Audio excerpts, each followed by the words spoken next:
예. 준비를 좀 많이 하다 보니까 오전에 말이 너무 빨라서 또 납득 못하신 내용도 있을지 모르겠지만 조금 속도를 줄여보겠습니다. 롯데 홈쇼핑 승인과 관련해서 조금 더 보태보겠습니다.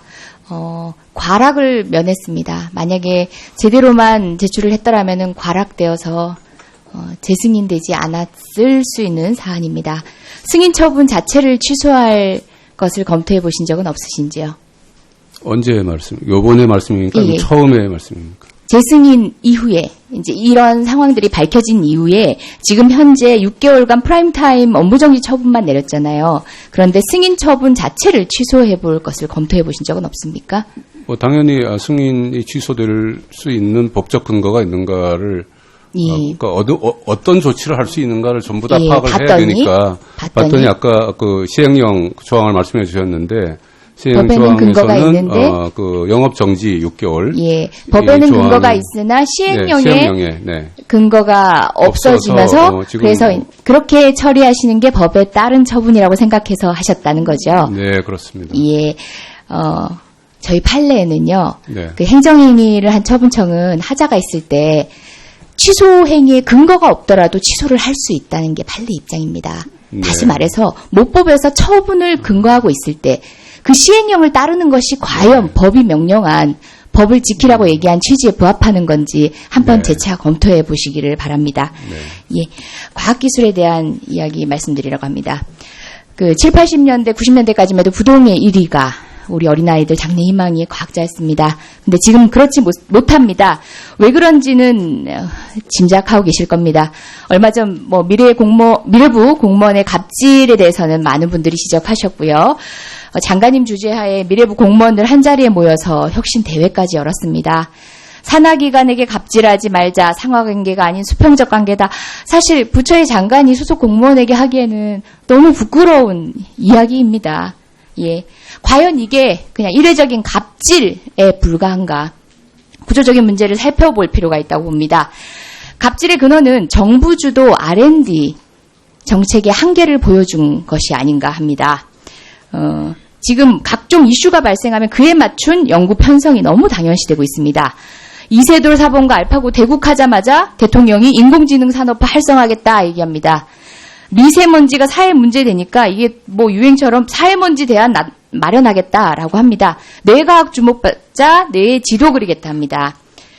이 부분에 대해서는 연구자들 지적이 굉장히 많습니다. 이렇게 이슈에 따라서 연구 편성이 당연시되는 것은 결국은 장기적 안목하에 과학자 중심의 연구가 불가능하게 되는 것입니다.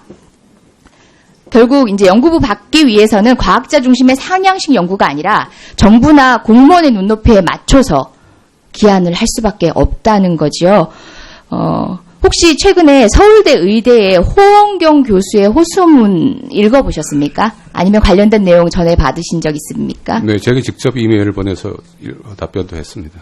예, 그 내용 보면은 결국 과학자들이 연구비 확보를 위해서는 정부 입맛에 맞는 결과물을 내기 위해 노력해야 된다. 그런 것들이 결국은 우리나라 과학의 미래를 어둡게 하고 있는 거다. 이런 지적들이 있었죠.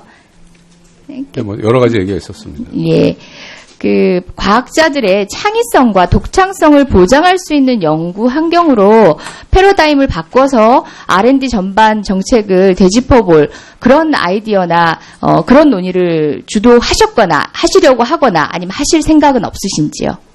뭐 평가는 다양할 수 있겠습니다만은 제가 미래부로 오기 전에 이미 그런 일을 쭉 했었고요. 네. 와서 바로 R&D 혁신을 그런 방향으로 추진을 해야 되겠다고 해서 다양한 그 의견 소통을 통해서 안을 만들어서 하고는 있습니다만은 아마 그 미흡한가 봅니다.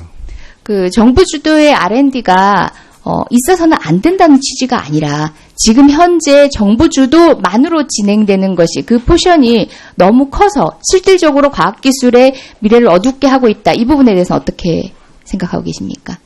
그러니까 아까 그 여러 의원님께 지적하셨지만은 이 균형의 문제라고 봅니다. 그러니까 바텀업도 있어야 되겠지만은 탑다운으로 하는 뭐 예를 들면 국가에서 필요한 또는 민간이 하기 어려운 산업적으로 효과가 큰 분야에서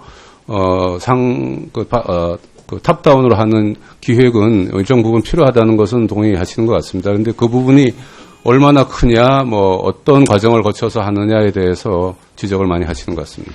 그 갑질 문제 이번에 불거진 그러니까 뭐 처음은 아닐 것 같습니다. 이 문제의 근본적인 원인은 어디 있다고 보십니까? 뭐 공무원으로서의 그 공직자 자세의 문제가 있다고 봅니다. 개인의 윤리 문제라고 보십니까? 뭐 그러한 것을 이제 뭐 생각을 하게 된 뭐 시스템의 문제일 수도 있겠죠. 예, 그 지난해 국감에서 그 R&D 예산 낭비가 가장 심한 부처로 산업부하고 함께 여기 미래부가 꼽혔습니다. 그 미흡 판정 받은 12건 사업 중에서 총 2,672억 원의 혈세가 낭비됐다고 합니다.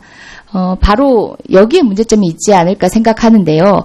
실질적으로 R&D 예산은 광범위한데 관련한 집행에 있어서는 공무원의 손에 각 공무원의 손에 맡겨져 있다 보니까 결국 공무원 입맛에 맞는 연구 과제를 선정을 하고 제안을 하고 그것을 따내는 과정.